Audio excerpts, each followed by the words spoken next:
Hello friends, welcome to Bindu Dadwal Chemistry Lessons. The topic that we'll cover today is D and F block elements oxidation states. Variety of oxidation states are shown by these D block elements.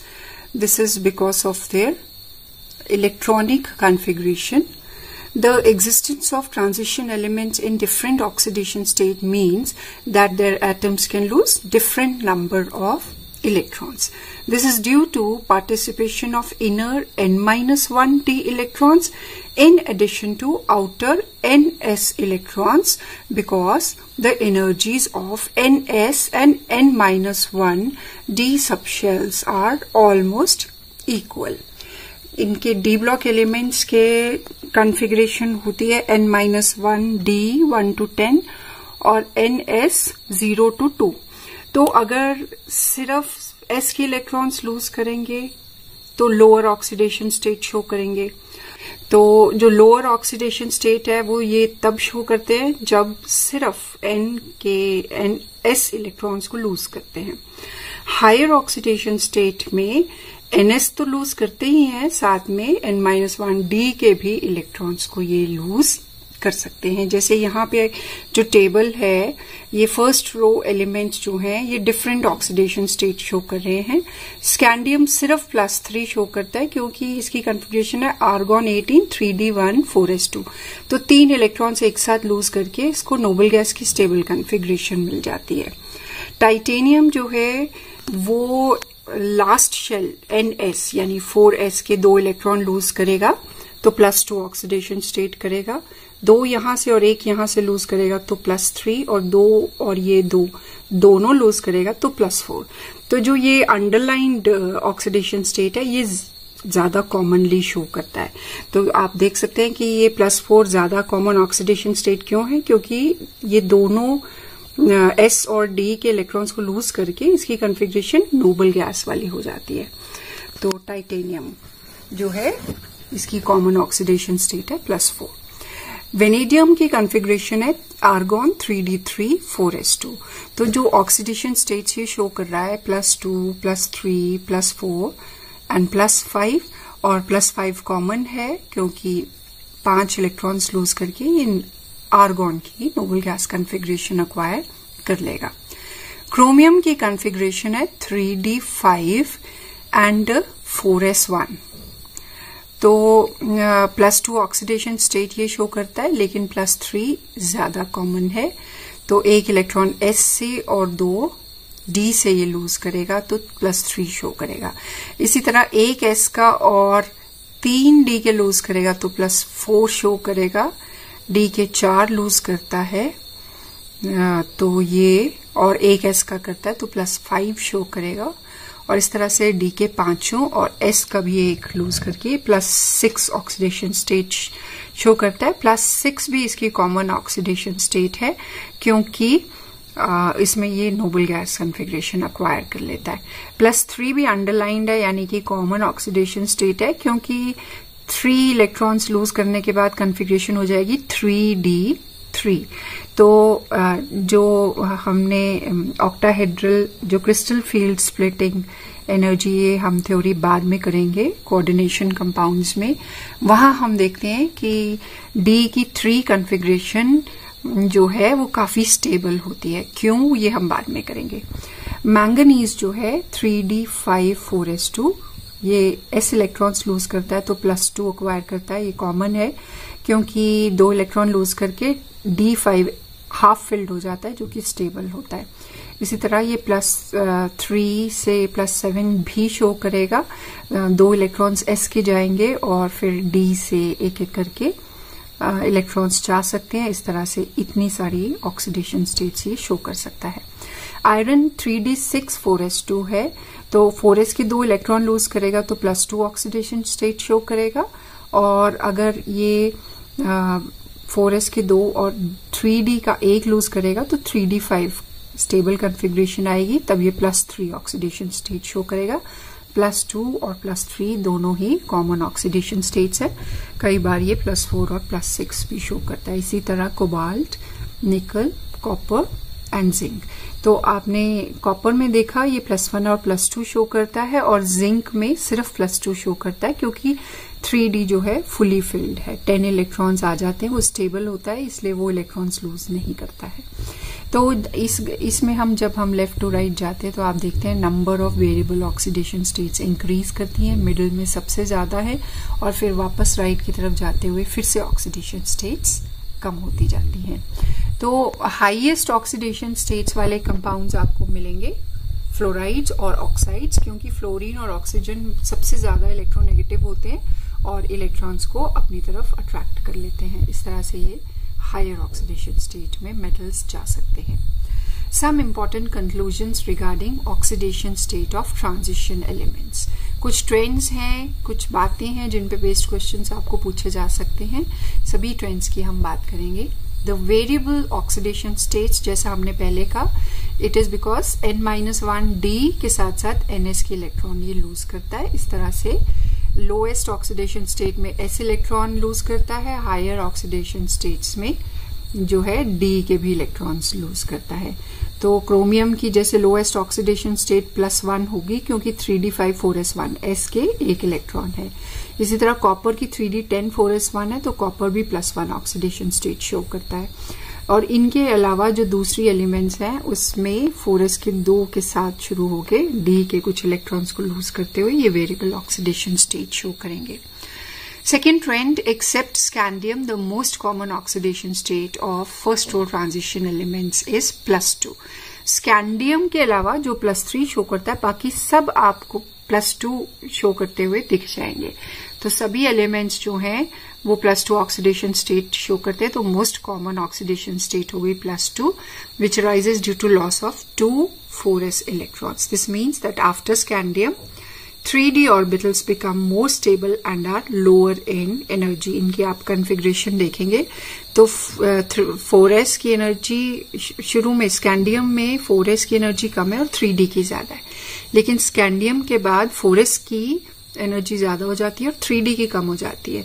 तो ज्यादा energy वाला वो पहले loose करेगा और इस तरीके से s के इलेक्ट्रॉन लूज करेगा और +2 ऑक्सीडेशन स्टेट एक्वायर करेगा। So the elements which show the greatest number of oxidation state are in the middle of the series. For example, manganese जो है +2 से लेकर +7 तक oxidation state show कर रहा है। Smaller number of oxidation states scandium और titanium में है, ये इसलिए क्योंकि यहाँ इलेक्ट्रॉन्स कम है।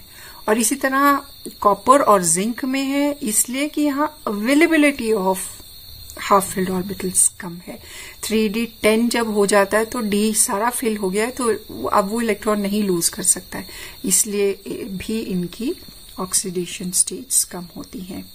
So small number of oxidation states in scandium titanium is due to lesser number of electrons to lose or share, and in copper and zinc is due to large number of d electrons, so that fewer orbitals are available for sharing. ये right वाली elements हैं।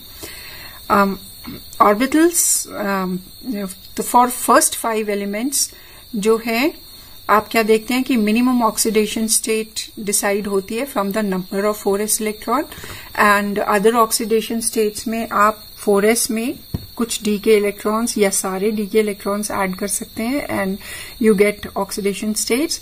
और highest oxidation state में सारे s के और सारे ही d के इलेक्ट्रॉन्स जब ये लूज करेगा तो ये हाईएस्ट ऑक्सीडेशन स्टेट शो करेगा। लोएस्ट ऑक्सीडेशन स्टेट तो s इलेक्ट्रॉन से डिसाइड होती है, लेकिन मैक्सिमम जो है वो इलेक्ट्रॉनिक कॉन्फ़िगरेशन से डिटरमिन हम नहीं कर सकते हैं।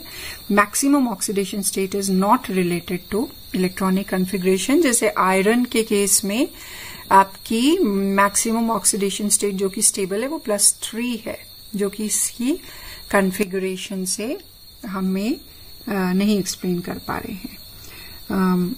Then we have highest oxidation state that is shown by transition element will be +8.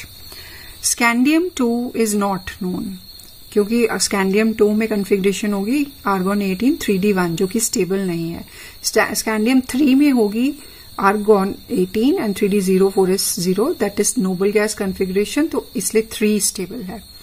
Titanium 4, titanium 2 या 3 से ज्यादा स्टेबल है, ये भी आप इनकी इलेक्ट्रॉनिक कॉन्फ़िगरेशन से शो कर सकते हैं।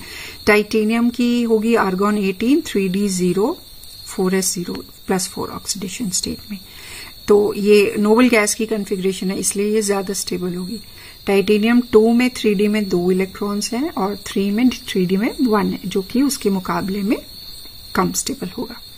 इसी तरह जिंक +2, इसलिए एक ही ऑक्सीडेशन स्टेट जिंक की होती है +2, और ये इसलिए क्योंकि इसके कॉन्फ़िगरेशन आर्गॉन 18 3d10 और 4s2 में 4s के 2 इलेक्ट्रॉन लूज होते हैं, d इलेक्ट्रॉन्स इन्वॉल्व नहीं होते, इसलिए 4s के 2 इलेक्ट्रॉन लूज करने पर ये +2 ऑक्सीडेशन स्टेट शो करेगा, d ये लूज ही नहीं करेगा।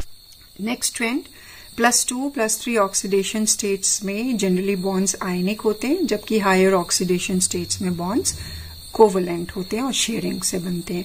+2 +3 में लूज करके इलेक्ट्रॉन्स एनायंस को देते हैं। With in a group the maximum oxidation state increases with increase in atomic number. जैसे ये ग्रुप नंबर हमारा 6 है, आयरन, रुथेनियम, ऑस्मियम, तो इसमें आयरन जो है उसकी ऑक्सीडेशन स्टेट 3 है, लेकिन जब हम नीचे जाते हैं तो हायर ऑक्सीडेशन स्टेट्स जो हैं आनी शुरू हो जाती हैं। तो रुथेनियम और मैक्सिमम ऑक्सीडेशन स्टेट +8 आ रही है रुथेनियम नीचे वाली एलिमेंट्स में। Then transition metals also form compounds in low oxidation state such as +1 और 0 और नेगेटिव। तो ये भी एक ट्रेंड है कि कार्बन मोनोऑक्साइड जैसा लिगेंड जो है, ये जब डी एलिमेंट को इलेक्ट्रॉन्स का पेयर देता है तो उस टाइम एलिमेंट को इलेक्ट्रॉन लूज करने की भी जरूरत नहीं होती है। जैसे टेट्रा कार्बोनिल निकल में निकल की ऑक्सीडेशन स्टेट 0 है, और इसी तरह पेंटा कार्बोनिल आयरन में आयरन की ऑक्सीडेशन स्टेट 0 है। देन ये elements variability of oxidation state show करते हैं, क्योंकि इनकम्प्लीट फिलिंग होती है डी ऑर्बिटल्स में इस तरीके से कि ऑक्सीडेशन स्टेट सिंगल यूनिट से डिफर करता है। जैसे वेनेडियम जब 2 इलेक्ट्रॉन लूज करेगा तो उसकी कॉन्फ़िगरेशन होगी 3d3, 3 करेगा तो 3d2। तो आप देख रहे हैं कि जो ऑक्सीडेशन स्टेट है वो 2, 3, 4, 5 डिफरेंस कितना 1 का आ रहा है। लेकिन अगर आप पी ब्लॉक एलिमेंट्स की वेरिएबिलिटी ऑक्सीडेशन स्टेट देखो तो एक एलिमेंट अगर +2 शो करिए तो उसकी नेक्स्ट ऑक्सीडेशन स्टेट +4 है, यानी 2 का डिफरेंस है। इसी तरह इंडियम 1 है तो इंडियम 3 है, यहाँ भी 2 का डिफरेंस है। डी ब्लॉक में 1 का डिफरेंस देख रहे हैं। तो ये आप डिफरेंस ट्रांजिशन और पी ब्लॉक में देख सकते हैं। Unlike p block elements where lower oxidation states are favored by heavier elements, जब हम नीचे जाते हैं ग्रुप में p ब्लॉक में तो नीचे वाली एलिमेंट्स जो हैं वो इनर्ट पेयर इफेक्ट की वजह से लोअर ऑक्सीडेशन स्टेट में ज्यादा स्टेबल होती है, हायर ऑक्सीडेशन स्टेट स्टेबल नहीं होता। लेकिन डी ब्लॉक एलिमेंट्स में हेवियर एलिमेंट्स में हायर ऑक्सीडेशन स्टेट स्टेबल होता है। फॉर एग्जाम्पल ये जो ग्रुप है ग्रुप 6, इसमें जो जितना हम नीचे जाते हैं क्रोमियम, मोलिब्डेनम और टंगस्टन में जो क्रोमियम है ये +6 स्टेट में इतना स्टेबल नहीं है, मोलिब्डेनम और टंगस्टन ज्यादा स्टेबल है। इस वजह से क्रोमियम +6 स्टेट में एक स्ट्रॉन्ग ऑक्सीडाइजिंग एजेंट की तरह काम करता है। दैट मीन्स इलेक्ट्रॉन को आसानी से एक्सेप्ट करके अपनी ऑक्सीडेशन स्टेट को 6 से कम कर लेता है। जबकि मोलिब्डेनम और टंगस्टन क्योंकि 6 में स्टेबल हैं इसलिए वो ऑक्सीडाइजिंग एजेंट के तौर पे काम नहीं करते हैं। Transition elements show low oxidation state in some compounds or complexes having ligands such as carbon monoxide. Carbon monoxide की खासियत क्या है? सिग्मा बॉन्ड फॉर्म करता है मेटल एटम के साथ और साथ में मेटल एटम के field D electrons pi electrons को एक्सेप्ट कर लेता है, तो इस तरह से बैक बॉन्डिंग हो जाती है। इस वजह से निकल लोअर ऑक्सीडेशन स्टेट में भी स्टेबल होता है, एक निकल का कंपाउंड कार्बन मोनोऑक्साइड के साथ, और इसी तरह आयरन का। एक बार फिर से standard electrode potentials, the magnitude of ionisation enthalpy gives the amount of energy required to remove electrons from a particular oxidation state of the metal in a compound. कितनी एनर्जी जो है उसको हमें देनी पड़ेगी ताकि वो अपने इलेक्ट्रॉन लूज करे। जितनी कम होती है, smaller the ionisation enthalpy, stable is its compound, compound उतना ही स्टेबल होता है। तो निकल और प्लैटिनम में अगर हम कंपेयर करें तो +2 ऑक्सीडेशन स्टेट में जो आयोनाइजेशन एंथैल्पीज का सम है, निकल के लिए 2.49 इंटू 10⁻³ है, प्लैटिनम के लिए 2.66, यानी निकल के लिए कम है। तो निकल के +2 वाली स्टेट वाले जो कंपाउंड्स होते हैं वो प्लैटिनम के +2 वाली स्टेट ऑफ कंपाउंड से ज्यादा स्टेबल होते हैं। लेकिन जब आप चारों को सम करते हैं, +1, 2, 3 और 4, तो टोटल एनर्जी निकल की 11.29 इंटू 10⁻³ है, प्लैटिनम की 9.36 कम है इंटू 10⁻³ किलो जूल्स पर मोल। तो प्लैटिनम की कम है, यानी +4 ऑक्सीडेशन स्टेट में प्लैटिनम के कंपाउंड्स जो हैं वो ज्यादा स्टेबल होते हैं निकल के कंपाउंड से। तो यही रीजन जो है कि +4 में प्लैटिनम के कंपाउंड ज्यादा स्टेबल होते हैं, यही रीजन इस क्वेश्चन के लिए दिया जाता है कि प्लैटिनम पोटेशियम हेक्साक्लोरोप्लैटिनेट एग्जिस्ट करता है, जबकि निकल का इस तरीके का कंपाउंड पोटेशियम हेक्साक्लोरोनिकलेट एग्जिस्ट नहीं करता है। तो इसका रीजन यही है कि निकल के +4 में कंपाउंड्स प्लैटिनम से कम स्टेबल होते हैं। ये था सिर्फ आयोनाइजेशन एंथैल्पी के बेसिस पे। लेकिन जब यही वाले आयंस को हम सोल्यूशन फॉर्म में ले आते हैं तो आयोनाइजेशन एंथैल्पी के अलावा दूसरे फैक्टर्स भी बीच में आ जाते हैं। तो स्टेबिलिटी जो है वो तब इलेक्ट्रोड पोटेंशियल पे डिपेंड करती है। ये हम नेक्स्ट लेक्चर में करेंगे। Thank you.